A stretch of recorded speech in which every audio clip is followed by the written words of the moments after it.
ስፖርትስ በሁሴን አብዱልቀኒና በዳዊት ንጉሴ።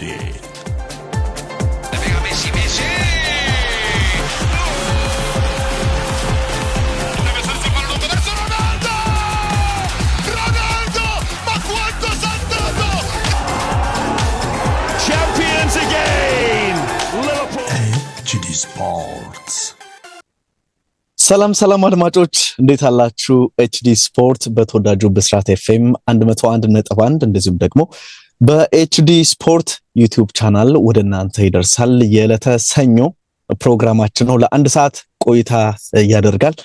ዛሬ እንግዲህ በርከት ያሉ ጉዳዮችን እያነሳን ቆይታ እናደርጋለን። በተለይም ደግሞ ትናንት የተደረጉ የእንግሊዝ ፕሪሚየር ሊግ ጨዋታዎችን እናነሳለን። የማንቸስተር ዩናይትድ ከማንቸስተር ሲቲ ያደረጉት አቻ የተጠናቀቀውን ጨዋታ እናነሳለን። እንደዚሁም ቼልሲ ነጥብ ጥሏል። ሊቨርፑል ከሜዳው ውጪ ተሸንፏል። የአሰልጣኝ አርነ ስሎት ቡድን እንግዲህ ወደ ዋንጫ የሚያደርገው ጉዞ አሁንም መደነቃቀፍ አለው፣ ግን ከዋንጫው ይቀራል የሚል ምንም እምነት የለም። ምክንያቱም አርሰናል ቅዳሜ በነበረ ጨዋታ ተከታዩ አርሰናል ነጥብ ጥሏልና ይሄም ነገር አለ። እነዚህ እናነሳለን። የአውሮፓ ቻምፒየንስ ሊግ እንግዲህ የሩብ ፍጻሜ ጨዋታዎች ከነገ ጀምሮ ይደረጋሉ። ነገ ከሚደረጉት ጨዋታዎች የሁላችንም ትኩረት የሚስበው በአርሰናልና በሪያል ማድሪድ መካከል የሚደረገው ጨዋታ ነው። የሪያል ማድሪድ ደጋፊዎች ከወዲሁ ጫና እየተሰማቸው ነው። ቡድናችን ሰኔ ወር ላይ ያለ ዋንጫ ዓመቱን ሊያጠናቀቅ ይችላል የሚል ቅድመ ስጋት ገጥሟቸዋል ተብሏል። ይህንን ጉዳይ እናነሳለን። ከአርሰናልም አንጻር ሁሴን አንዳንድ ነጥቦችን ያነሳል። ዛሬ እንግዲህ ያው ጀማሪው ዳዊት ነው የሚሆነው እንደተለመደው፣ ግን ዛሬ ዴቭ አብሮን የለም። እኔና ሁሴን ቆይታ እናደርጋለን። በአካልና ሁሴን ማለት ነው። ሁሴን እንዴት ነህ? ሰላም ነው ብያለሁ። አለው ከዝናቡ ጋር አለን ያው አንድ ላይ ጎረቤት ስለሆንክ ብዬ ነው እንግዲህ። ትላንት ሞቅ ያለ ፀሐይ ነበረ። ዛሬ ደግሞ ደስ ብሎት ከተማውን ወሮት ነበረ።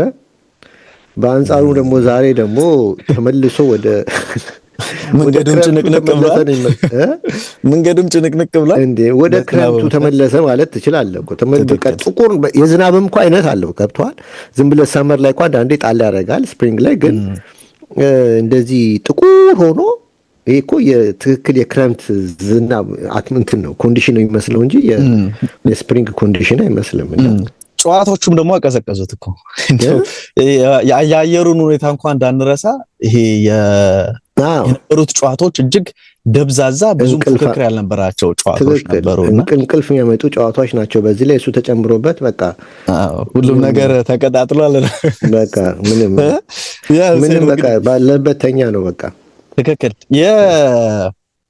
የማንቸስተር ደርቢን ጨዋታ ነው በቀዳሚነት የምናነሳውና እንግዲህ አሰልጣኝ ሩበን አሞሪም እንደዚሁም ደግሞ ራሱ ፔፕ ጓርዲዮላ እጅግ ቀዝቃዛ ቡድንን ይዘው ወደ ሜዳ የገቡበት ጨዋታ ነበር።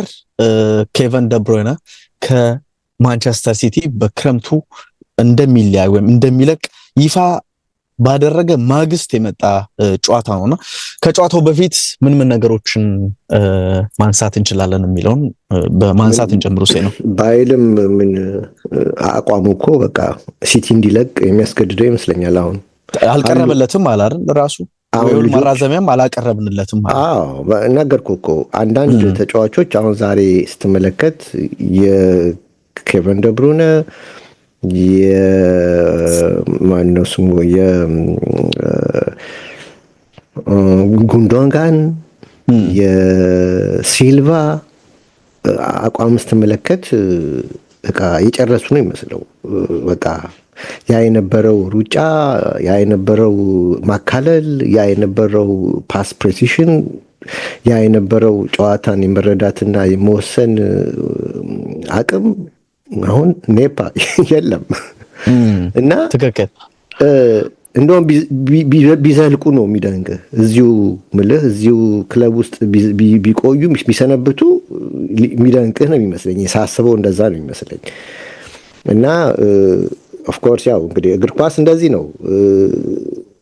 እንደ ሸንኮራ ይበላሃል እና ከዛ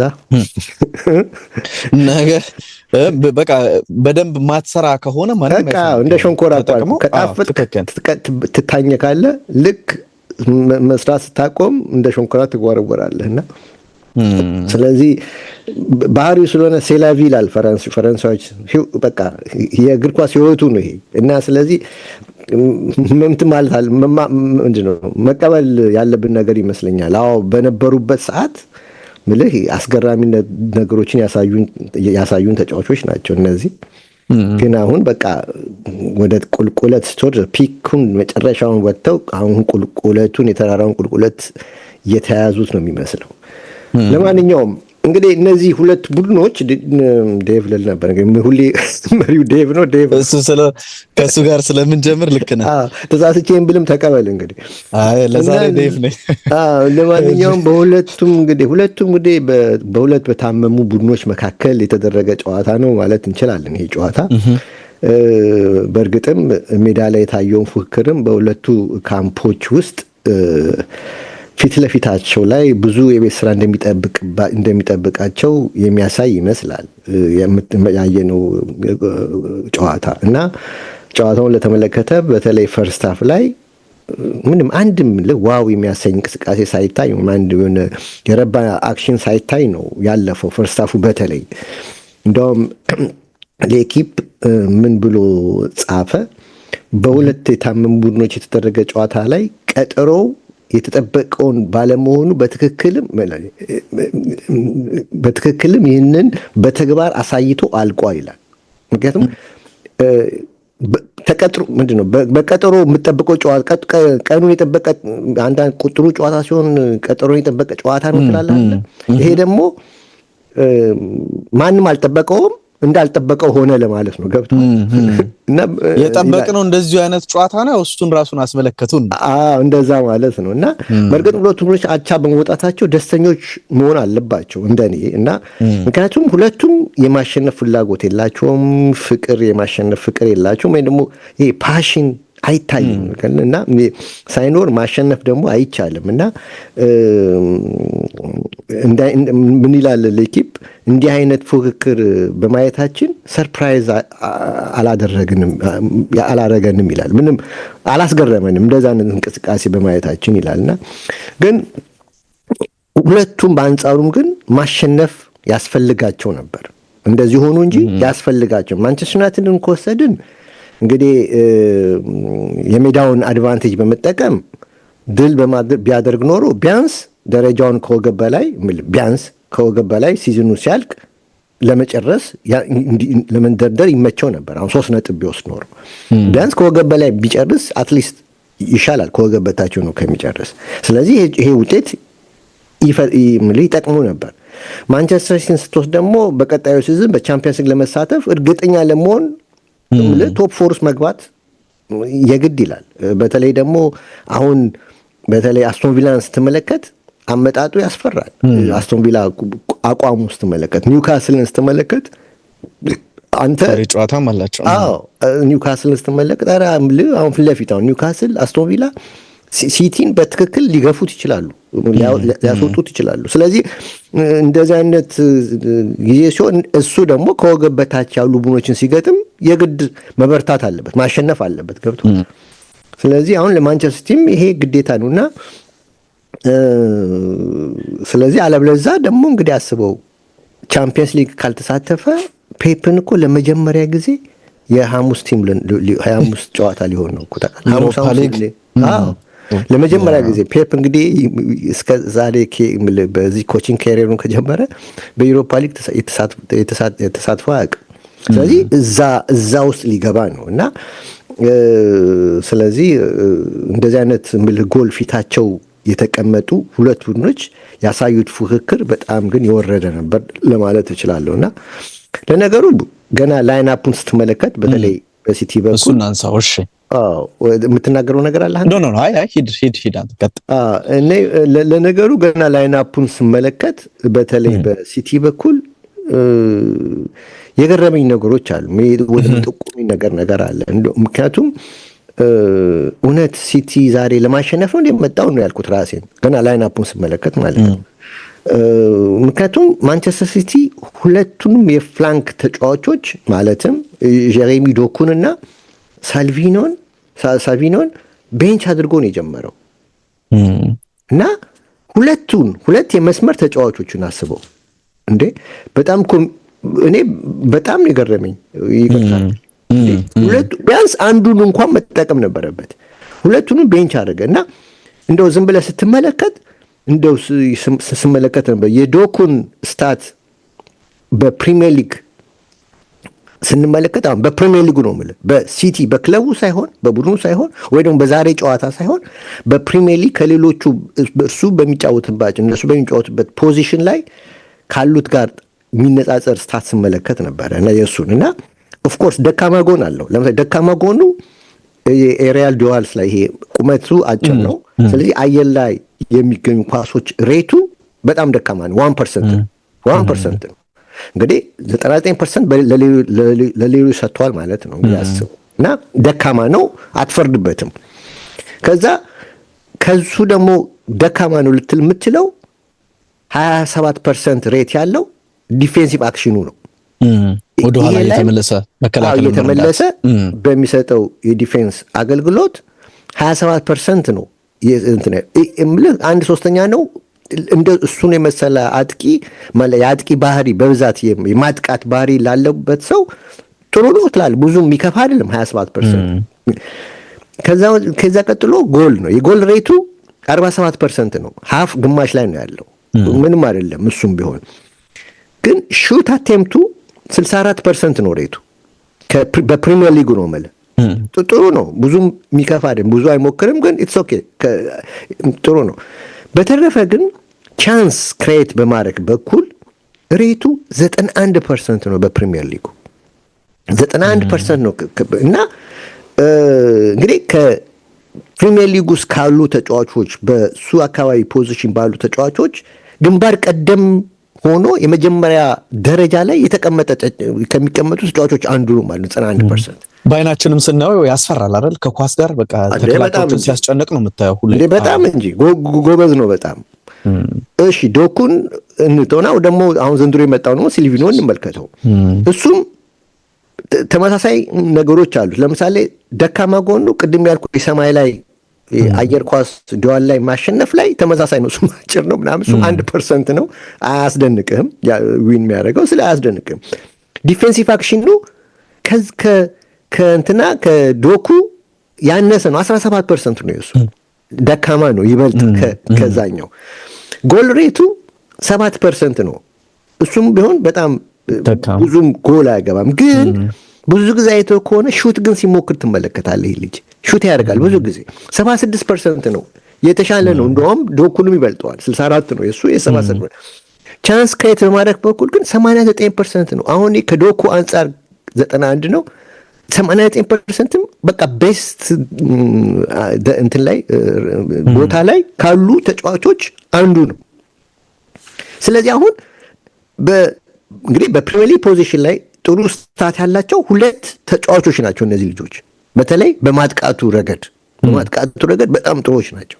ስለዚህ እንዴት አስቀመጣቸው ብለህ ጥያቄ እንድጠይቅ ያደርጋል። እንዴት ያስቀምጣቸዋል? እና በዚህ ላይ ደግሞ አስበው ፊት ለፊት ያለው ቡድን ወይም ተጋጣሚው ማንቸስተር ዩናይትድ 3-4-3ን ፎርማሲዮንን የሚተገብር ቡድን ነው።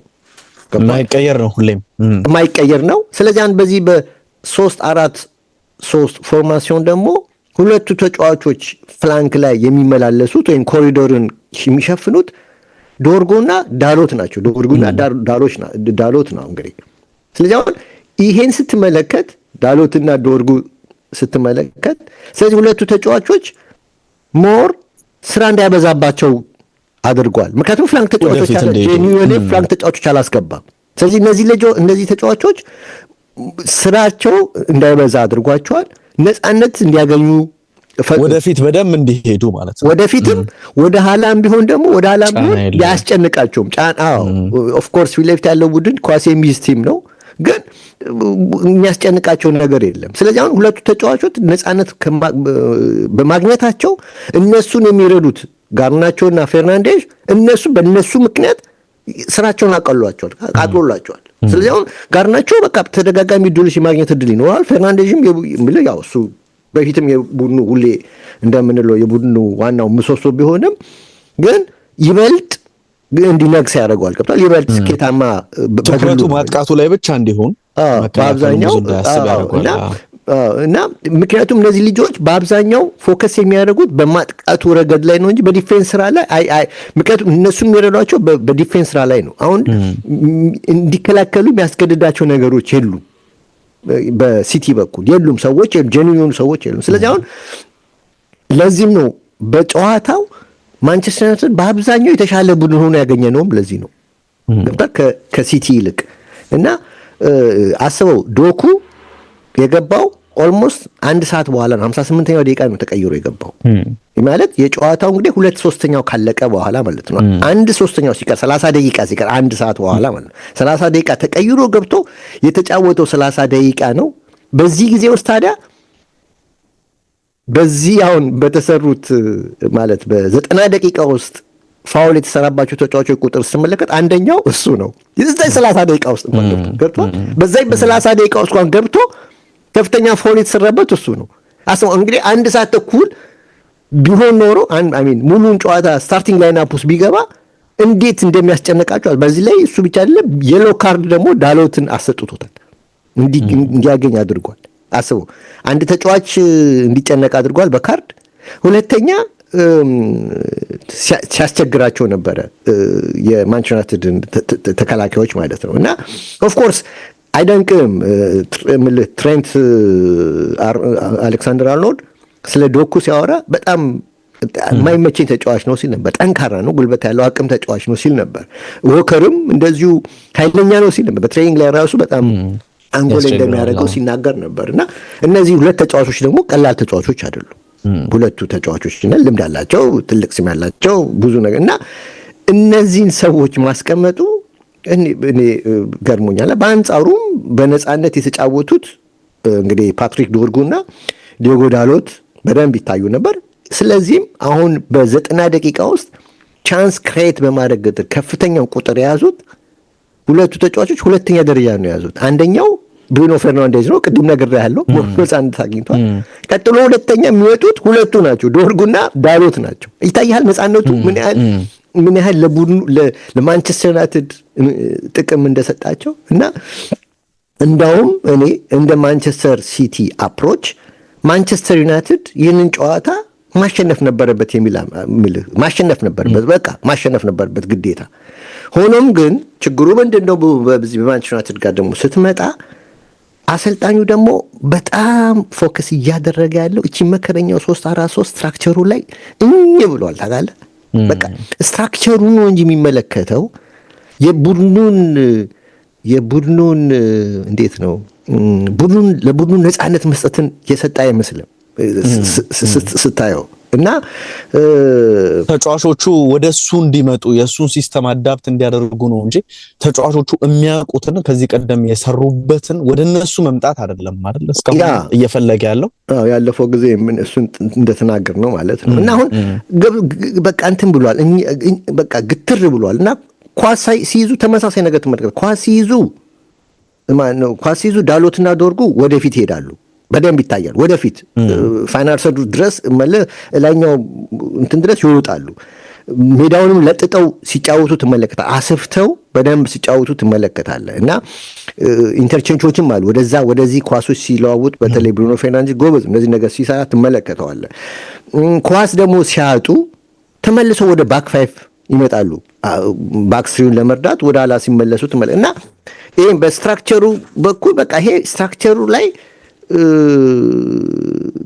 ከግትር ካልክ ነፃነት ታሳጠዋለህ ቲሙ አሁን። ስለዚህ አሁን ነፃነት ስለማይሰጣቸው ይሄ እርግጠኛ አይደሉም በሚሰሩት ነገር ገብተዋል። ይሄ ደግሞ አይደንቀንም፣ ምክንያቱም አሁን የፖርቹጋል አሰልጣኝ ነው ሰውዬ። የፖርቹጋል አሰልጣኞች በጣም ሲበዛ አሁን ድሮ የምናውቀው ጣሊያኖችን ነበር አይደለም? በዚህ በስትራክቸር ወግ ማጥበቅ በሚባል ወግ አጥባቂዎች በታክቲክና በስትራክቸር ላይ ጠበቅ የሚያደርጉ ጣሊያኖች ነበሩ። አሁን ግን በተለይ ከጆዜ ሞሪኖ በኋላ የፖርቹጋል አሰልጣኞች በቃ እሳቸውን ኮቴ ስለሚከተሉ ተመሳሳይ ነገር ይዞ እየመጡ እንመለከታለን። በጣም የጥንቃቄ ፉትቦል ማለት ነው እና ሪስክ አለመውሰድ ትልቅ ምሳሌ ናቸው አይደል? ብሔራዊ ቡድኑ አሰልጣኝ ራሱ ያኔ በሉታውን ዓለም ዋንጫ ፈረንሳይን አሸንፎ አይደለ ባዶ ትክክል ነው። እሳቸውና ያ የግሪኩ አሰልጣኝ ሞቴ ግሪክን ናሽናል ቲም ይዞ የበላ ጌታ ታስታውሳለህ? ኦቶሪያግል በቃ ተመሳሳይ አፕሮች የፖርቹጋልና የነሱ አንድ ነው፣ ምንም ልዩነት የለውም። እና አሁን ጣሊያኖች ግን ተለውጠዋል። በነገራችን አሁን ደግሞ በአንጻሩም ጣሊያኖች በተለይ ይሄ ኒው ጄኔሬሽን ጣሊያን ኮቾች አሁን በቅርብ የመጡት ደግሞ ከስትራክቸር ወጥተዋል፣ ከታክቲክ ወጥተው ወደ ሪስክ ቴከር ሆኖ እያየናቸው ነው ስንመለከታቸው እና በዚህ መሀል ታዲያ በአካል በዚህ ታክቲኩ ሰለባ የሚሆኑ ተጫዋቾች አሉ። ገብተዋል።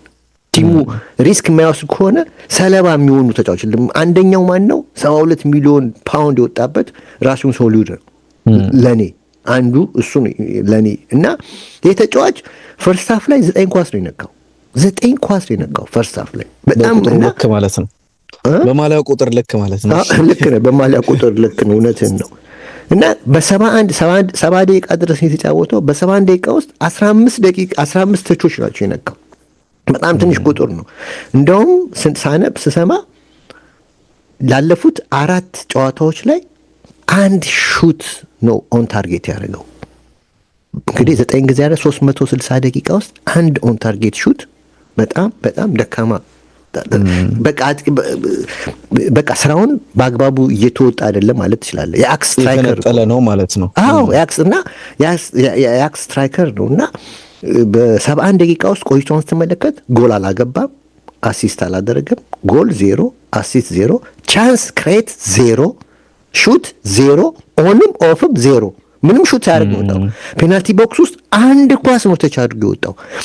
ማንቸስተር ዩናይትድ 29 ኳሶች ተች ሲያደርግ ፔናልቲ ቦክስ እሱ 1 ነው የነካው። 1:29 በጣም ምን እንግዲህ አሱ የቡድኑ የመጀመሪያው ቀስት አጥቂ ማለት ነው። ምን ያህል ልጁ እንደውም እርግጠኛ ነኝ ደጋፊዎች ሜዳ ውስጥ መኖሩን የሚረሱት ይመስለኛል አንዳንዴ ሳስበው። ምክንያቱም ይጠፋላ፣ ከእንቅስቃሴ አታየውም፣ ወይም ደግሞ ምን ችግሩም እንደሆነ አይገባኝም። አንደኛ አትመለከተውም፣ ይጠፋል። ሁለተኛ ወይ ተጫዋቾች አያዩትም ማለት የማንቸስተር አሊያም የእሱ ፖዚሽን አያያዙ ደካማ ነው፣ ካልሆነም ወይ ደግሞ አንቲሲፔሽን ላይም ደካማ ነው። የሚገምታቸው ገምቶ የሚወስዳቸው ቦታዎች የሚይዛቸው ቦታዎች ላይ ይሄ ልጅ ደካማ ነው ማለት ነው።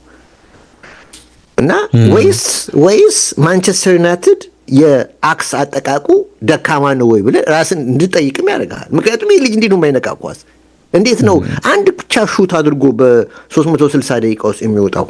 የቡድኑ የመጀመሪያ የፊት አጥቂ ሆኖ አክስ ውስጥ አጥቂ ስትራይከር ሆኖ እና ይሄ ለማንቸስተር ዩናይትድ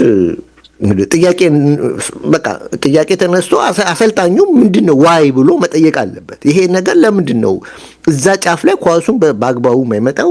ልጁ 72 ሚሊዮን ፓውንድ የወጣበት ተጫዋች ነው። ትልቅ ተጫዋች ነው። ብዙ ዋጋው ትልቅ ነው። ስለዚህ ትልቅ ፖቴንሻል አይተውና ከሱ ቢያንስ ፊድባክ የተሻለ ጥሩ ነገር ትጠብቃለህ። እና ይሄ በጣም ገርሞኛል። በአንጻሩም ግን በግሌ ነው የምልህ፣ በአንጻሩ ደግሞ በግሌ ይሄ ዴንማርካዊ ሌፍት ባክ ፓትሪክ ዶርጉ ተመችቶኛል። የሆነ የሚመች ነገር ይጣይበታለሁ እና ጥሩ ኳሊቲዎች እንዳሉት አንደኛ አትሌቲክ ነው አለው አቅም ገብቷል። ይሄ አትሌቲክ ነው፣ ፊዚካሊ ደግሞ ስትሮንግ ነው። የሆነ በቃ ሽቦ ነገር ነው የሆነ በቃ ታውቃለህ፣ ጠንካራ ነው እና ዲፌንሲቭ ስኪሉ ጥሩ ነው፣ በደንብ ይታያል። አታኪንግ ፍሌሩ ደግሞ ጥሩ ነው። ሲያጠቃም ሲሄድ አስደንግጦ ነው የሚመለሰው። ጥሩ ኳሊቲዎች አሉና ደግሞ በግራም በቀኙም ሲጠቀም እመለከተዋለሁ። በሁለቱም እግሩ የመጠቀም አቅም አለውና ፈጣን ነው ደግሞ ፍጥነቱ ደግሞ ጥሩ ነው። ንፋስ ነው፣ ጥሩ ፍጥነት አለው እና ሲመላለስ ታይሚንጉ ጥሩ ነው። ዋናው ፍላንክ ላይ አንዱ ኳሊቲ የፍላንክ ተጫዋቾች ታይሚንጉ ነው፣ የምትመለስበትና የምትሄድበት እና ያንን ትንፋሽንን ይዘህ አቅሙን ይዘህ የመጠቀም እስከ መጨረሻ ድረስ የመጠቀም በዚህ ኳሊቲው ላይ ጥሩ ነገር። እንደገና ደግሞ አግሬሲቭ ነው፣ አይተው እንደሆነ ኃይለኛ አግሬሲቭ ነው እና ጥሩ ኳሊቲዎች አይቼበታለሁ ይህ ልጅ እና እንግዲህ ምልህ ያው ከሊዮን ጋር ሐሙስ ጨዋታ አላቸው እንደምታውቀው ማንቸስተር ዩናይትድ እና ቅድም ለኪፕን ስመለከት ነበረ ከኔ አስተያየት ውጪ ስመለከት ምን ብሏል ማንቸስተር ዩናይትድ ሊዮን ጋር እንግዲህ ሐሙስ አላቸው አውሮፓ ሊግ ለኪፕ ምን አለ ሊዮን ይህንን ፎርም በማየቱ ወይም ፐርፎርማንስ ማየቱ አይደንቀውም ብሏል። አይደንቀውም ማንቸስተር ዩናይትድ ምክንያቱም በ90 ደቂቃ ውስጥ 2 ሹት ያደረገ ቲም ነው። በአግሬሲቭ ፕሬሲንግን አይጠቀምም። ደግሞ እውነት ነው አይተው እንደሆነ በሚድ ብሎክ ነው ሲከላከሉ ነው እንጂ አግሬሲቭ ፕሬሲንግ ሲቲ በደንብ ይጋብዛሉ ወደፊት እንዲመጡ በደንብ እና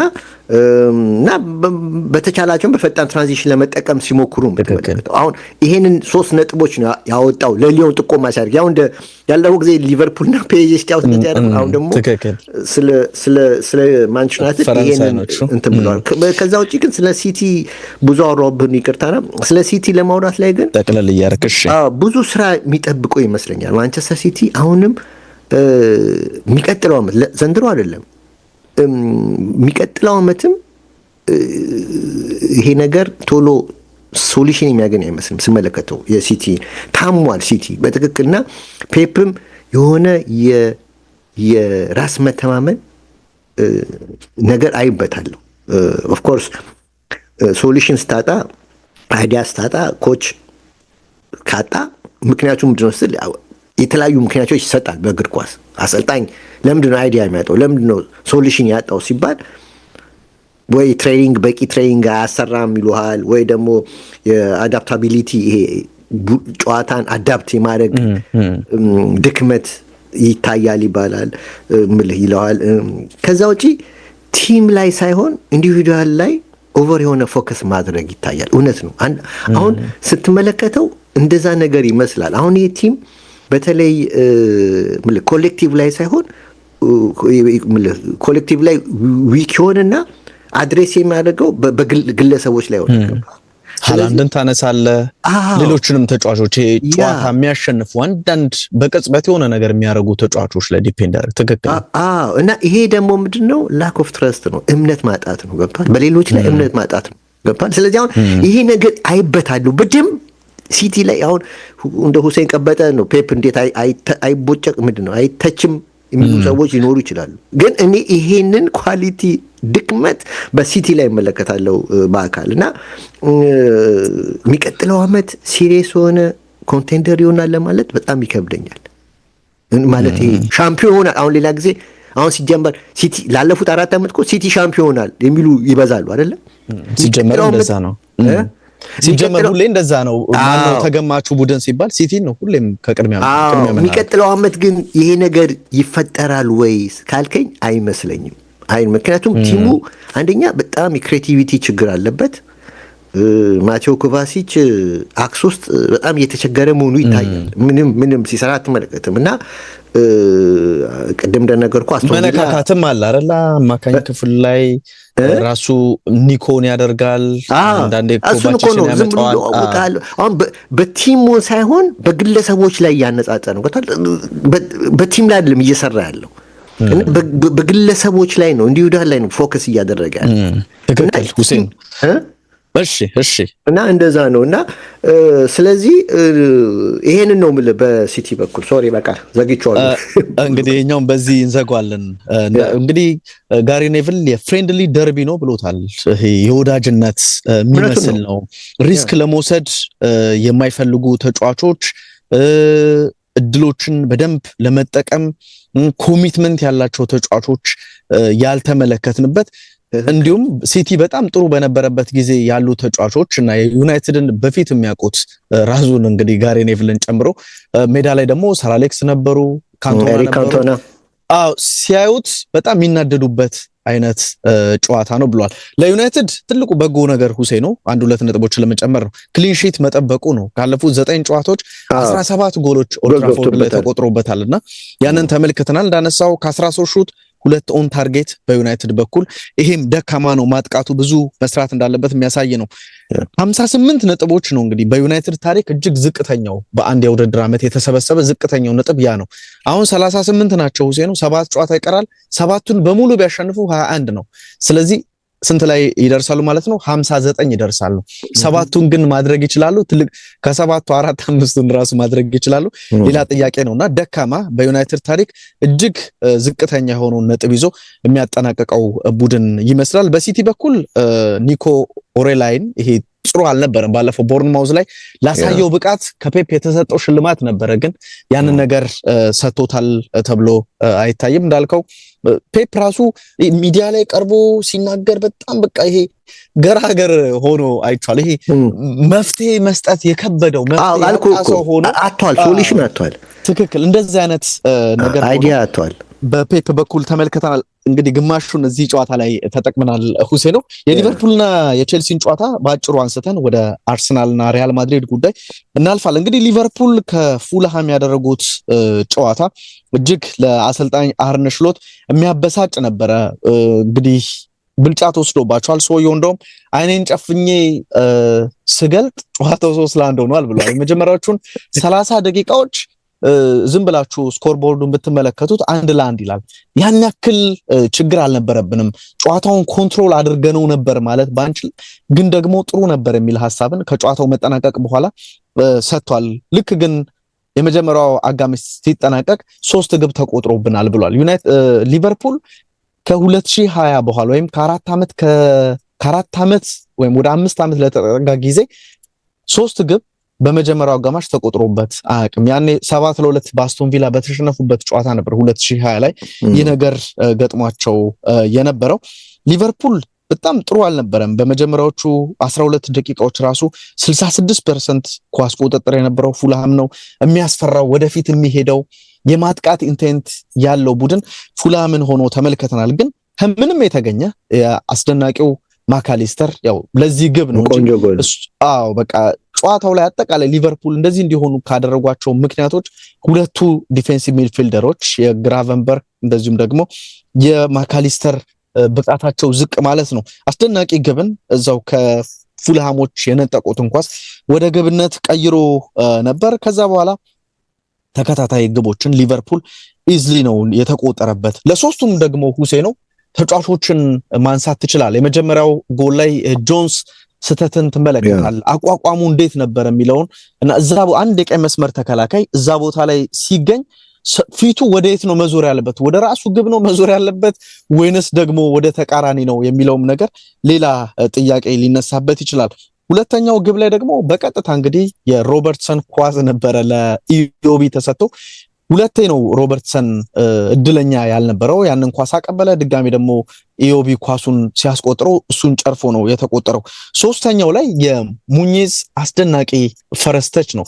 የሙኒዝ የመጀመሪያው ተች ከጎል ጋር እንዲገናኝ አድርጎታል። ያ ደግሞ ሲሆን ቨርጅል ቫንዳይክን አውት ኦፍ ፖዚሽን አድርጎታል። ቫንዳይክን እንዴት እንዳደረገ ሁለት ተጫዋች ነው ሁለት ተጫዋች ግን በዋነኝነት የምትጠይቀው ቫንዳይክን ነው በሚለው ነው እንጂ ተመሳሳይና አሰልጣኙም ከጨዋታው መጠናቀቅ በኋላ በጣም መጥፎ ብዙ ጨዋታዎችን ስናሸነፍ በጥሩ በራይት ሳይድ ነበረ፣ ዛሬ ግን በሮንግ ሳይድ ነው ወይም ጥሩ ባልሆነበት አጋጣሚ ያ ደግሞ ኢንዲቪጁዋል ስህተቶች ወይም የተናጥል ስህተቶች በቡድናችን በስቶ ነበር የሚል ሐሳብን ከጨዋታው መጠናቀቅ በኋላ አሰልጣኙ ተናግሯልና ደካማ የነበረ የመጀመሪያ አጋማሽን በሊቨርፑል በኩል የተመለከትንበት ከዛ ደግሞ ሁለተኛ አጋማሽ እንደገቡ ብዙም ያልለመድ ነው ከጆታ እንደዚህ አይነት ኳሶች አሁን እየተደጋገሙ ነው ዘንድሮ ግልጽ በቃ ኳስና መረብን ማገናኘት ሲኖርበት ግን ደግሞ ግብ ጠባቂውን የደረበበትን አጋጣሚ ተመልክተናል። ቅያሮቹ የጋክፖ እንደዚሁም ደግሞ የጆታ ተቀይሮ መውጣት ጋክፖም መከላከሉን አይረዳም፣ ኳስም ደግሞ ጥራት ያለው ኳስም አይደርሰውም ነበርና እጅግ መቸገር አለው። ከጉዳቱም በኋላ ያን ያክል ጥሩ የሆነው ጋክፖን በጨዋታው አልተመለከትንም። ከዛ ዲያዝ እና ብራድሊ ተቀይረው ገቡ።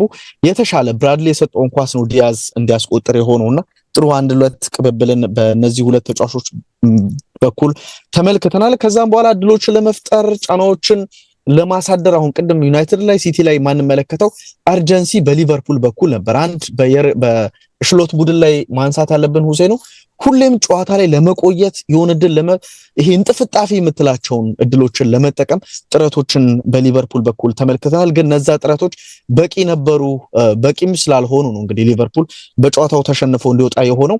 የጆንስ ወደ ቀኝ መስመር ተከላካይ ሄዶ መጫወት እዛ ቦታ ላይ ምንም እንዳልለመደ የሚያሳይ ነው። ትልቁ ነገር ግን የኮነር ሲደነቅ አልነበረም እንዴ? መደነቅ አትለው ሙሴ ነው ጫና ስላልነበረበት ነው። ስናነሳ ነበረ ከዴቭም ጋር ፕሮግራማችን ላይ በፓሲንግ ወደፊት ሲሄድ ጥሩ ነው፣ ግን የተወውን ስፔስ ተመልሶ የመዝጋት ላይ ቅድም ልክ ዶርጉ ላይ ጥሩ ነገር ነው ስትል የነበረው በጆንስ ላይ በተቃራኒው ነው። ጆንስ ብዙም ስላለመደው ወደኋላ መመለስ ላይ ያንን ነገር ተመልክተናል። ሳላህ ጆንስ መሆኑን ራሱ አይቶ እየተመለሰ አለመርዳቱ ፈርስት ሃፍ ላይ በደንብ ጆንስ እንዲጋለጥ ምክንያት ሆነበት አጋጣሚ ነበረ። ይህንን በሊቨርፑል በኩል አንስተን እንለፈው። በቼልሲ በኩል እንግዲህ አሰልጣኝ ኤንዞ ማሬስካ ሁሴን ነው ብዙ ቅያሮችን አድርጓል። ምንድነው ምክንያታቸው ተብለው ሲጠየቁ ሐሙስ ዕለት ተጫውተናል፣ 3 ቀን ባልሞላ ጊዜ ሁለተኛ ጨዋታ እንድናደርግ ተገደናል፣ ስለዚህ ቅያሮችን ማድረግ ነበረብን ብሏል። ከተከላካዩ ከሌቫይ ኮልዊል፣ ኒኮላስ ጃክሰን፣ ኮል ፓልመር፣ ፔድሮ ኔቶ አይነት ተጫዋቾችን ተጠባባቂ አድርገው ነው የገቡት። ግን የሰሩት ቁማር አልሰራም። ገና እነዚህ ተጫዋቾች ቤንች ሆነው ስትመለከት ትልቅ አደጋ ቼልሲ ላይ ሊኖር ይችላል ስላለ ቼልሲ አለመሸነፉ ነው የሚያስደንቀው። በዚህ ጨዋታ ብዙ ድሎችን እነ ቤሞ ነበሯቸው፣ እነ ዮም ዊሳ ድሎችን ለመጠቀም ጥረት አድርጓል እና ደግሞ ግብ ጠባቂው ሮበርት ሳንቼስ ሁሌም እንደምናነሳው ስቶፒንግ ላይ ጥሩ ግብ ጠባቂ ነው፣ ግን ደግሞ አንዳንዴ የሚሰራቸው ስህተቶችን እንመለከታለን። ከቀያሮች በኋላ ጫና ለመፍጠር እድሎችን ለመፍጠር በነ ኮል ፓልመር በኩል ተመልክተናል። ግን በመጀመሪያዎቹ 60 ደቂቃዎች 50 ደቂቃዎች ቼልሲ ላሳየው እንቅስቃሴ በእንግዲህ ብሬንትፎርድ በኩል አቻ መውጣት ምንም የሚያንስባቸው አይደለምና ከዚህም በኋላ በአውሮፓ ቻምፒየንስ ሊግ ለሚኖረው ፉክክር እንደዚህ አይነት ወሳኝ ድሎችን ማስመዝገብ ነበረበት የኤንዞ ማሬስካ ቡድን። ያንን አላደረገም። ኤንዞ ፈርናንዴዝ አማካኝ ክፍል ላይ ብዙ ድሎች እሱ ጋር ነው የሚሞክራቸው፣ ግን ደግሞ በጣም ደካማ የሆነ የውሳኔ አሰጣጥን ከዚህ አርጀንቲና የተመለከተናል። ለነገሩ የመጀመሪያው አይደለም፣ በተደጋጋሚ ጨዋታዎች ላይ ባለፈው ግብ ስላስቆጠረ ነው እንጂ ከዛም አስቀድሞ ባሉ የመጨረሻው የሚመታቸው ኳሶች እጅግ ልል ናቸው፣ ደካማ ናቸው። ለማቀበል የሚሰጠው በጣም የፓስ አኩሬሲው እጅግ ዝቅተኛ ነው። ይሄን ነገር በቼልሲ በኩል ተመልክተናል ሁሴኑና እነዚህ ጨዋታዎች ላይ ጠቅለል ያለ ነገር ማንሳት የምትፈልግ ከሆነ አንዳንድ ነገሮችን ከቻምፒየንስ ሊግ ተሳትፎ አንጻር አንሳና ወደ አርሰናል እናልፋለን። ባጭሩ ሂድበት። ያ ምልህ አሁን እኔ እንትኑን ስትመለከት ቴብሉን ስትመለከት መጨናነቅ አለ ማለት አስበው። ኒውካስል 50 ነው፣ ነገ አንድ ጨዋታ አለው። ያውም ሌስተር ስለሆነ የማሸነፍ እድሉ ዛሬ ይጫወታል። ነገ አልኩኝ፣ ዛሬ ሰኞ፣ እኛ እሑድ ስለምንሰራ ሰኞ ይጫወታል፣ ዛሬ ይጫወታል። ስለዚህ የማሸነፍ እድሉ ሰፊ ይመስላል። ኒውካስል ካሸነፈ 53 ላይ የሚገባው ሲቲን ወደ 6 ነው የሚገፋው። አስበው፣ ወደ 6 ይገፋዋል። እና እሱ ብቻ ሳይሆን ደግሞ 29 ጨዋታ ነው ያደረገው ኒውካስል። 2 ቀሪ ጨዋታ፣ ስለዚህ 2 አለው ማለት ነው። 2 ቀሪ ጨዋታ አለው። ስለዚህ ኒውካስልን ዝም ብለህ አሁን በተለይ ደግሞ ሙድ ላይ ነው ያሉት። ይሄ ዋንጫ በሉ ምናምን በቃ ይሄ ካንጎበሩ ቶሎ ነው የነቁት። ጥሩ ሰዓት ላይ መጥቶላቸዋል ዋንጫው፣ ገብተዋል። ስለዚህ አሁን ኒውካስልን ዝም ብለህ ችላ የምትለው ቡድን አይደለም። ከዛ ከፍ ስትል አስቶን ቪላን ታገኛለህ። አስቶን ቪላ 51 ነጥብ ነው ያለው። እንግዲህ እስሩ ሲቲ ስር ገብቷል። 52 ነው ሲቲ እና 51 አለው። ምናልባት የአስቶን ቪላ ድክመት ምንድነው? ጎሎች ብዙ ስለሚያስተናግድ ኔጌቲቭ ነው ጎል ማለት ጎል እዳው 0 ነው። አሁን ኒውካስል ፖዚቲቭ 10 አለው፣ ሲቲ 17 አለው፣ ቼልሲም 17 እና አስቶን ቪላ 0 ነው። እሱ ነው ሊጎዳው የሚችለው። ወሳኝ ነው እንደዚህ አይነት ፓኒክ የሆነ ቴብል ላይ ካለ ጎል አድቫንቴጁ በደንብ ነው የሚሰራልህ። በተለይ ውድድሩ ላይ አካባቢ በደንብ ይጠቅምሃል። ስለዚህ አሁን ይሄ ሌላ ምልህ ችግር ነው ለአስቶን ቪላ። ግን 51 ነጥብ ነው ዋናውና እስካሁን ወደ 7 ጨዋታ አልተሸነፈም መሰለኝ። የመጨረሻውን 7 ጨዋታ እስካሁን አስቶን ቪላ አሸንፏል መሰለኝ በተከታታይ ሪፖርት ሳነብ ነበረ።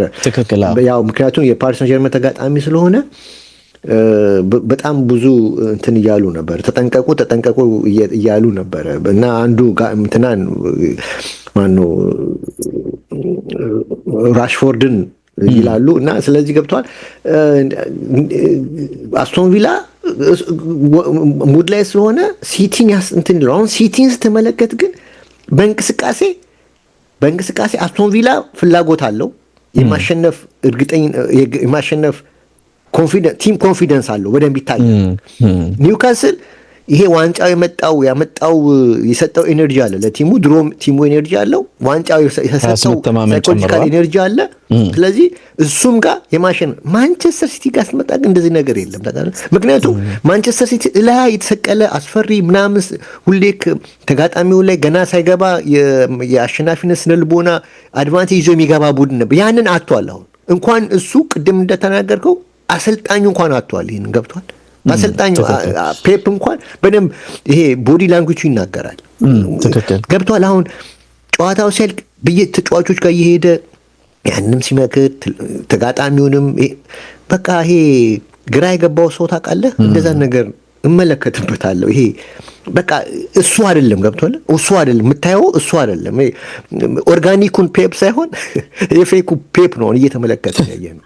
የምሬ ነው የምልህ እና ስለዚህ እኔ ሲቲ ዘንድሮ እፈራለታለሁ። እኔ እንጃ ቻምፒየንስ ሊግ እና አሁን ቼልሲም ራሱ መጠንቀቅ አለበት። አሁን እኔ ኒውካስልና አስቶን ቪላ ያስፈሩኛል ከቼልሲ ይልቅ። ትክክል። ሁለቱ ሊወጡ ይችላል። ምናልባት እንደው የኖቲንግሃም ፎረስትንም ታነሳው ይሆናል። ኖቲንግሃም ፎረስትም ተሸነፈ አይደለ በዚህ ሳምንት በአስቶን ቪላ እና ምናልባት ኖቲንግሃም በቀጣይ ጨዋታዎች የመንሸራተት ሁኔታ ኖሮ ከቻምፒየንስ ሊግ የማይወጣበት እድል ካለ እንግዲህ ያላቸው የነጥብ ልዩነት አሁን ቼልሲና የ4 ነጥብ ልዩነት ነው ያለውና የመንሸራተት ሁኔታ በኖቲንግሃም ፎረስት በኩል የሚኖር ከሆነ ኖቲንግሃም ፎረስት ትላንት አይቼዋለሁ ከአስቶን ቪላ ጋር ቆንጆ ጨዋታ ነበር። ፈርስት ሃፍ አስቶን ቪላ ዶሚኔት አድርጓል። ሰከንድ ሃፍ ግን ኖቲንግሃም ፎረስት ኢዝ ቤተር። እንደውም ቅያሬዎቹም ጥሩ ነበሩ። ትክክል። ቅያሬዎቹም ጥሩ ነበሩ። አዎ ቲም ሙቭመንቱም ሰከንድ ሃፍ በደንብ ድሮ ሁሉ ሊያደርግ ይችላል። ለጥቂት ነው 2-1 የተሸነፈው። ስለዚህ የሆነ እንትኑ አለ አሁንም እነሱ ጋር የሆነ የአእምሮ ዝግጅቱ አለ፣ አሁንም ንቃቱ አለ። በቃ ከአቅም በላይ ሆኑ ትናንት የተሸነፉት ማለት ትችላሉ። በዚህ ላይ ደግሞ ተጋጣሚ አስቶን ቪላ ነው። በዚህ ላይ ቪላ ፓርክ ላይ ነው። ብዙ ነገር ልታነሳ ትችላለህ እና ስለዚህ አይደንቅህም ለማለት ነው። ግን እንጃ ከዋንጫው በላይ ጥሩ ፉክክር የምናይ ይመስለኛል። ቶፕ ዋንጫው እንኳን ያው በቃ ሊቨርፑል እንትን ብሏል። በዚህ ላይ አርሰናል ትላንት ያው ነጥብ ጣለ አልከኝ። ችግሩ ይሄ ነው። ነጥብ ጣለ ሲረግ ነጥብ እንዴት እንደጣለ ግን ስትመለከተው የዳኛው ጉዳይ ያሳፍራል። ዳኛው ደንበኛ የፕሪሚየር ሊግ የዳኞችን ሌቭል ትላንት አየን እኮ። ጨዋታ ከነፋ በኋላ ተጫዋቾች ኧረ ቦርዱ ገና ነው ሲሉ የሱን ድሮ ምን ይባላል መሰለ በፊት ምን ይባል ሬዲዮ ይላል። ሬዲዮ 7 ሰዓት ሆኖ ሰዓቱ ሬዲዮ 7 ሰዓት 8 ሰዓት ነው ካለ አንተ ሬዲዮ ስለምታምነው ሰዓትን ታስተካክላለህ። እንዴ ሰዓት ዛሬ ቀርቷል ብለህ ወደፊት 8 ሰዓት ታደርገዋለህ። የራስን ሰዓትን ትተህ ማለት የግል ሰዓትን እምነት ትተህ ሬዲዮን ስለምታምነው። ልክ እንደዚህ ሆነው የሰውዬ የስቴዲየሙን ሰዓት ያምናል ወይስ እሱ ሞልቶ የገባውን ሁለቱን ሰዓቶች ያምናል? በጣም ከከፍራል። ይቅርታ አንድም ከ2 ሰዓት ነው የሚይዙት እና እንዴት አድርጎ ነው በቃ እንዲያገቡና እንዲያሸንፉ ነበር አላማው። ምንድን ነው እኔ በዚህ ላይ ራስ ውዝግብ ምክንያት ሆነ አስተያየት እኮ የለ እንግሊዝ ሚዲያ አያወራም። በዚህ ላይ በጣም አሳፋሪ ተራ ዳኛ ማይሳሳተውን ስህተት እኮ ነው የሰራው። ከ5 ሰከንድ 10 ሰከንድ በፊት መንፋት ይችላል። ግዴታ እኮ መሙላት የለበትም። ታስታውሳለህ ያ ዛምቢያው ዳኛ 85 እሱ ያኔ ችግር ነው ምናምንም አለ። ይሄ ምንም እኮ ችግር የለበትም። ኤኒዌይ ወደ እንትኑ ልግባ። ቻምፒየንስ ሊግ ማድሪድን ጉዳይ እናንሳ። እሺ አሁን እንግዲህ ነገ በኤምሬት ሁለቱ ቡድኖች የሚያደርጉት ጨዋታ ይጠበቃል። አንተ ቅድም መግቢያ ላይ እንደተናገርከው ነገ የቻምፒየንስ ሊግ ከፍተኛ ልምድ ያካበተው ሪያል ማድሪድ እና ከዚህ ውድድር ላይ ደግሞ በተሳትፎ ምልህ እንጂ በስኬት ብዙ የማይታወቀው አርሰናል ናቸው እንግዲህ የሚጫወቱት እና ሪያል ደ ማድሪድ ትላንት ማለት ቅዳሜ ዕለት በቫሌንሺያ 2-1 ተሸንፏል። እንደ ወትሮ እንግዲህ ማድሪድ የሚታወቀው እንደ ኳሊቲ የሚያዝለት መጨረሻ ላይ ድል የማድረግ ኳሊቲ ነበረው እና ያንን ኳሊቲ ነው ትላንት ቅዳሜ ዕለት ቫሌንሺያ በተቃራኒው ተጠቅመው 95ኛው ደቂቃ ላይ ነው ጎሉ የተቆጠረውና ያሸነፈውና እንግዲህ ለአራተኛ ጊዜ በተከታታይ ማድሪድ ቀድሞ ገብቶበት ለመሮጥ ሲገደድ ታይቷል። እንግዲህ ቀድሞ ይገባበታል ከዛ ይሮጣል እና ይሄ ደግሞ የተከላካዩ ትኩረት ማጣትና አግሬሲቭ አለመሆን እንደመነሻ ተደርጓልና ይሄም ዋጋ እንዳስከፈላቸው ታይቷል። ቅዳሜ ዕለት እንግዲህ በሳንቲያጎ ቤርናቢው ላይ ቀድሞ ገብቶበት ለረፍት ሲወጣም የሳንቲያጎ ቤርናቢው ደጋፊዎች የተቃውሞ ፉጨት በቲሙ ላይ አሰምተዋል። ይሄ ጥሩ አይደለም በተለይ ለካርሎ አንቸሎቲ እና ግን የሪያል ማድሪድ ተጫዋቾች ሲወጡም ከዛ በፊት 3 ጨዋታ ተመርቶ ስላሸነፉ አሁንም እናሸንፋለን የሚል የራስ መተማመን ነገር ይታይባቸው ነበር። ሆኖም ግን መቀልበስ አልቻሉም።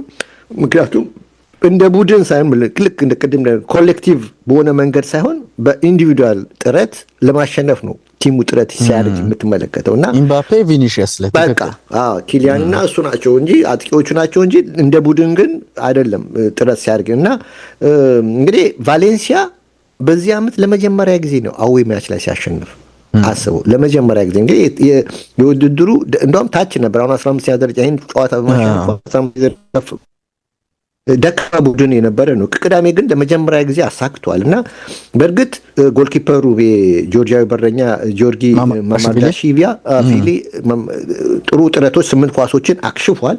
ግን ቫሌንሲያ እንግዲህ ለሁለቱ ጎል 4 ሹት ነው ያስፈለገው። 4 ሹት ያደረገው ከአራቱ 2 ጎልን ከተተ እና በእርግጥ ሪያል ማድሪድ አሁን ሞቢሊቲው ሪትሙ ጥሩ አይደለም እየተባለ ነው፣ ይስተወልበታል።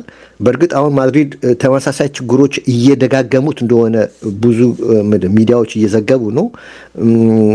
ደጋፊዎቹም ሆኑ ሚዲያዎች አሁን በሚያዩት በቲሙ ፎርም ደስተኞች አይደሉም እና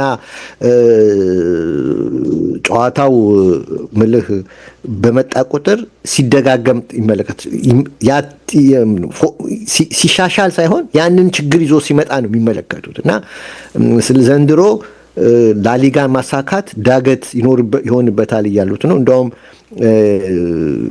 ሌኪፕ የማድሪድን የሚታየውን ድክመት ሲገልጽ ምን ይላል? በጣሊያን ውስጥ አንድ አባባል አለ ይላል።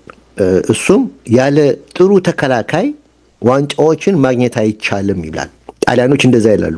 ጥሩ ተከላካይ ሳይኖርህ ዋንጫ ማግኘት ካፔሉ ይላል፣ ዋንጫ ማግኘት አትችልም ይላሉ እና ያው በካቴናቾ የሚታወቀው ስለሆነ ነው። ካርሎ አንቸሎቲ ደግሞ ጨዋታን እንድታሸንፍ ያደርጋል፣ መከላከል ዋንጫን ትክክል። ካርሎ አንቸሎቲ ደግሞ ጣሊያናዊ እንደመሆናቸው ከማንም በላይ ይሄንን ሲሰሙና እየሰሙ ያደጉበት እግር ኳስ ነው እና ስለዚህ ለእኚህ ሰውዬ መንገር ሞኝነት ነው የሚባለው ገብቷል። እና አሁን ስትመለከተው ሪያል ማድሪድ ግን በዚሁ ከቀጠለ ይላል ዘገባው ባለባቸው 3 ዋንጫዎች ላይ ላሊጋ አላለቀም፣ ኮፓ ደል ሬይም አለ፣ ቻምፒየንስ ሊግ አለ። 3ቱንም ዋንጫ የማጣት እድል በጣም ሰፊ ነው እያሉ ነው ሚዲያዎች እና ስለዚህ በዚህ በተከላካይ ክፍል ጁን ላይ አንድም ዋንጫ ሳናገኝ ሲዝኑን እንጨርሳለን። ስለዚህ ከወዲሁ ወሳኝ የሆነ ፈጣን የሆነ እርምጃ ማስተካከያ መወሰድ አለበት እያሉ አስተያየት እየሰጡ ነው ሚዲያዎቹ እና ኦፍኮርስ ማድሪድ ፉክክራቸው ሁል ጊዜ ከባርሳ ጋር ነው እንደምታውቀው። እዚያ ቤት ደግሞ እሳት አለ። ጀርመናዊ አሰልጣኝ ከመጣ ጀምሮ ባርሴሎና ኃይለኛ ሆኗል እና እነዚህ የተጠቀሱት ዋንጫዎች የማግኘት ድሉ ሰፊ ነው። አሁን ቻምፒየንስ ሊግ ፍጻሜው እርስ በርስ ነው፣ ደግሞ ኤል ክላሲኮ ነው፣ የኮፓ ዴል ሬይ ፍጻሜ እሱ ኤል ክላሲኮ ነው። ላሊጋንም በ4 ነጥብ እየመራ ነው። ትናንትና ቀጥቅጦ አቻ ወጥቷል እና ስለዚህ ድሉ ሰፊ ነው እና እንግዲህ ሪያል ደ ማድሪድን ስትመለከት ላለፉት 12 ሲዝን ያልታየበትን አዲስ ባህሪ እያሳየ ነው ብለውታል። እሱ ምንድነው? ዘንድሮ በየጨዋታው 1.2 ጎሎች እየገቡበት ነው። በአጠቃላይ በኦል ኮምፒቲሽን 61 ጎሎች ገብቶበታል እና ገና ደግሞ 2 ወር 2 ወር የውድድር ጊዜ አለ እና ስለዚህ ይሄ እንዴት ነው ብለህ ስትጠይቅ በጣም ያስደነቅ። በየጨዋታው 1.2 የሚያስተናግድ ከሆነ በቃ ዲፌንሱ የለም ማለት ነው። እና ያለፈው ዓመት ደግሞ አንዱና ዋናው ቁልፉ ጥንካሬው ይሄው ተከላካይ ክፍሉ ነበር። ዘንድሮ ግን ይህ የዚህ ተቃራኒ ይሆናል እና ቡድኑ ያለው በአጥቂ ክፍል ብቻ ነው፣ ባላንሱ ያለው ወደ አጥቂ ክፍል ብቻ ነው። ቅድም እንዳልከው በኪሊያን ምባፔና በብራዚሎቹ በሁለቱ ነው ያለው እና በተለይ ፉልባክ ተጫዋቾች ከመስመር ወጥተዋል ይላል። በቃ የሉም ማለት እንችላለን። ዋናው የቤዚክ የሆነ የፉልባክ ኳሊቲዎችን አጥተዋል። እሱ ምንድን ነው? ማርኪንግ ላይ ፑር ናቸው፣ ቦታ አያያዝ ላይ ደካማ ናቸው፣ ትኩረት ማጣት በደንብ ይታይባቸዋል። 1v1 ላይ አግሬሲቭ መሆን አልቻሉም እና የአክስ ውስጥ ገብተው የመርዳት ብቃት አይታይባቸው። ስለዚህ እነዚህ ኳሊቲ ያሌላቸው ፉልባክ ተጫዋቾች ናቸው የያዘው በዚህ ሰዓት ይሉታል ማድሪድን እና በዚህ በኩል ሉካስ ቫስኬዝ በአብዛኛው ጊዜ ሲሰለፍ ተደጋጋሚ ስህተቶችን እየሰራ ለጎል ሲዳረግ ይታያል። ጎሎች የሚቆጠሩት አንዱን በሱ መነሻ ነው ይላል። በትላልቅ ጨዋታ ላይ ይሄን የተረዱት አንቸሎቲ ፌዴሪኮ ቫልቬርዴን በዛ ቦታ ላይ መስመር ተከላካይ ሲያደርጉት ይስተውላል። በግራ በኩል ፍራን ጋርሻን ከመከላከል ይልቅ በካውንተር አታክ ላይ ፎከስ ስለሚያደርግ ዲፌንሱን ኋላ ይረሰዋል። ስለዚህ እዛም ጋር ያለ ስራው አሰልጣኙ እምነት አጥተዋል እና ዳቪድ አላባ ደግሞ ከሪትም ውጪ ነው። ምንም ረጅም ጊዜ በጉዳት ምናምን እንትን ያለ ነው። ስለዚህ አሁን ሪያል ማድሪድ እነዚህ ሁለት ቀዳዳዎች ላይ ትኩረት መደረግ አለበት እያሉ ሚዲያው እንትን ይላል። እነሱም ቢሆን የሊቨርፑልን ትሬንድ አሌክሳንደር አርኖልድን እንግዲህ ኦልሞስት ጨርሷል እየተባለ ነው። በወረቀት ደረጃ እንግዲህ እየተባለ ነው። አንቸሎቲም ዘንድሮ ከኋላ እየተቸገርን ነው፣ ግን በኪሊያን ብርታት ድል እያደረግን ነው የሚል አስተያየት ሰጥተዋል እና እሳቸውም ይህን ነገር አምነውበታል እና አሁን ስለዚህ አሁን ቡድኑ ቅድም እንደነገርኩ ኮሌክቲቭ ላይ ትኩረት ሳይሆን በግለሰቦች ላይ ትኩረት እያደረገ እየወጣ ነው እያሸነፈ ያለው። ስለዚህ እግር ኳስ ደግሞ ቲም ወርክ ከሌለህ ደግሞ አስቸጋሪ ነው የሚሆነው እና ይሄ በማድሪድ ውስጥ አስፈርቷቸዋል እና ደካማ ቲም ነው ብሏል። ስለዚህ ማክሰኞውን ጨዋታ እንግዲህ ከአርሰናል ጋር ይሄን ድክመት ይዞ አርሰናልም ችግር ያለበት ቡድን ነው እንዳልከው እንግዲህ ኤቨርተኑ ቅድም አውርተናል፣ እሱ ይቀር ስለ ዳኝነቱ። ግን የዛ ጨዋታ ላይ ሳካን፣ ማርቲኔሊን፣ ቲምበርን፣ ኦድጋርድን፣ ፓርቴን አላሰለፈም። እነዚህ ተጫዋቾች ደግሞ በአብዛኞቹ የአጥቂ ባህሪ ያላቸው ናቸው። ስለዚህ ማድሪድ ድክመቱን ይዞ ከመጣ በተለይ ፍላንክ ላይ ያሉት ማርቲኔሊና ሳካ፣ ማርቲኔሊ አሁን ጥሩ ነገር እያሳየ ነበር ያለፈው ጊዜ፣ ሳካም መጥተዋል አሁን። ስለዚህ እነዚህን ሁለት ልጆች በዚህ በደካማ ጎን መጠቀም ይችላሉ፣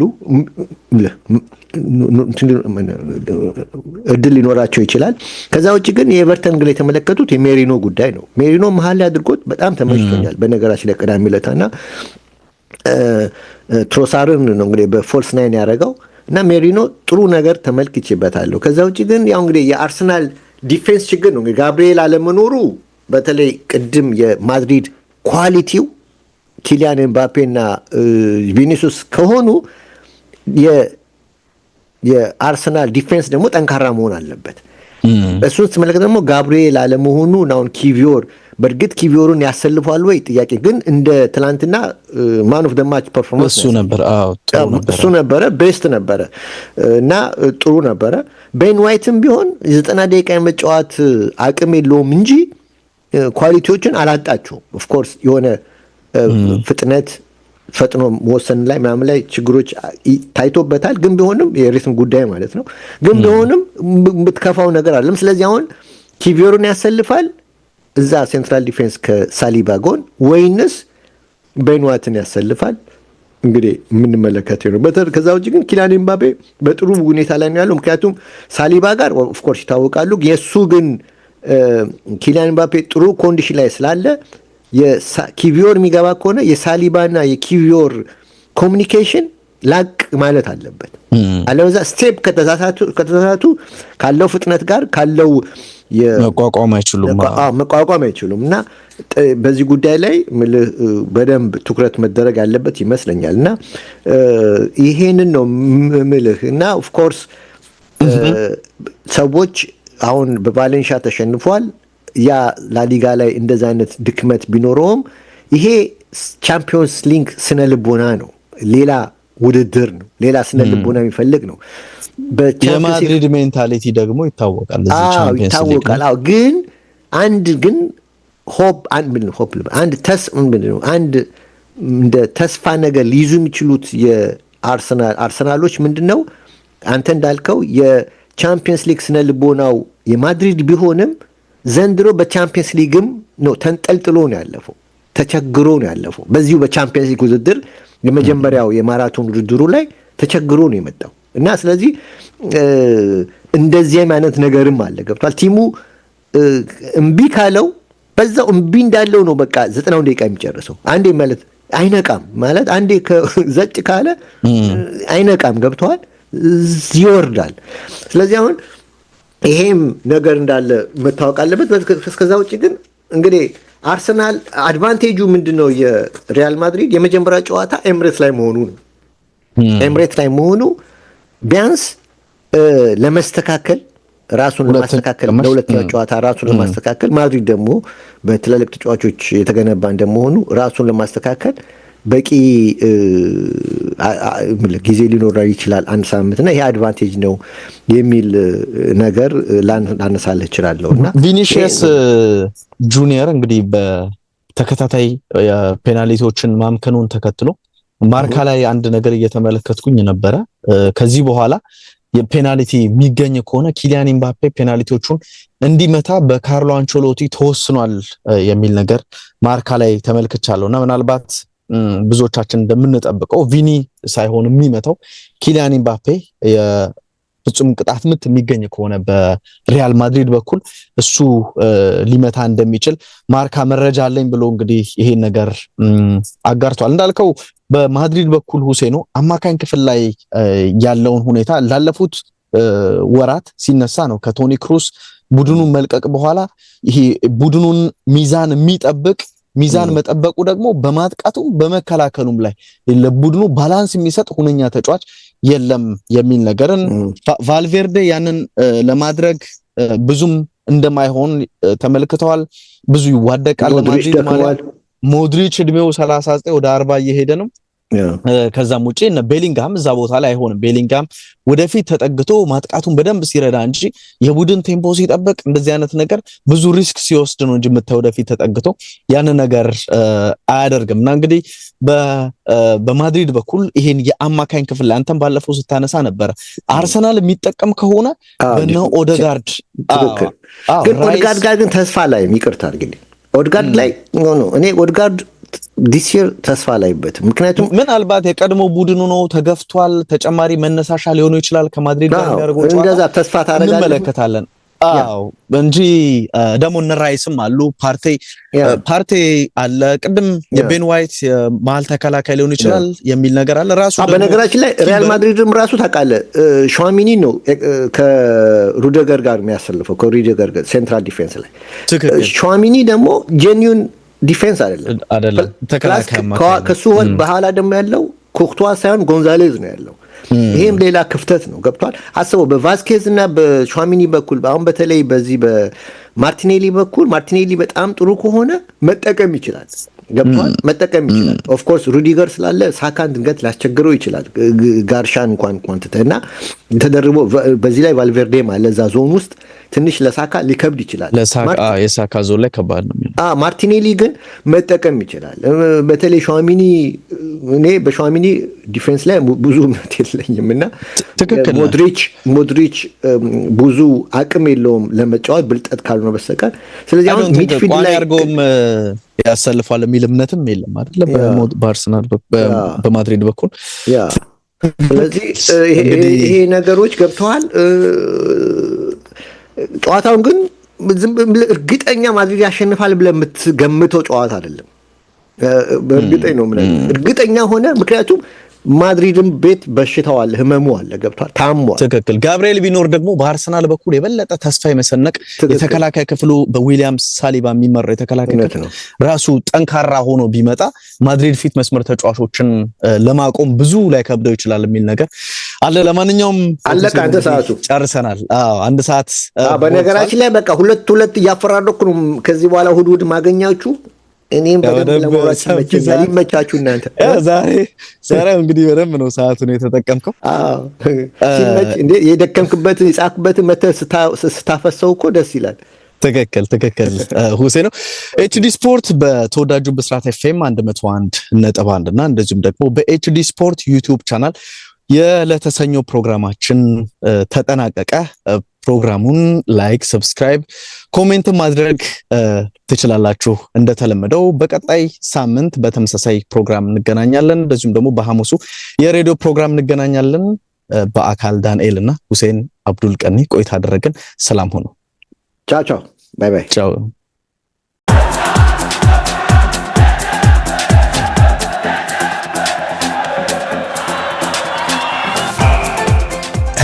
ኤችዲ ስፖርት በሁሴን አብዱልቀኒና በዳዊት ንጉሴ